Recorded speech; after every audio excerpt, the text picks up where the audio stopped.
Once upon a time, there is this beautiful dog that was loved by everybody in the city.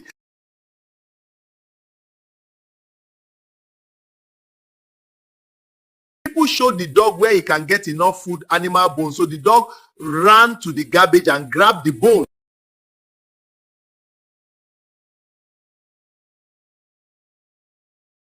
On his way home, he got to a river and saw his shadow in the river holding the same bone.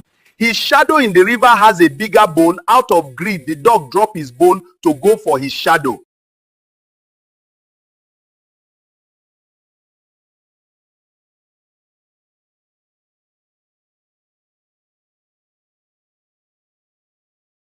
The dog lost everything, both the one he has and that of his shadow. He became angry and went home empty.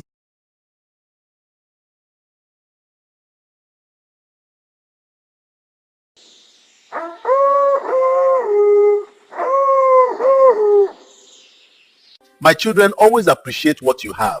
A bird in hand is worth more than billions in the bush.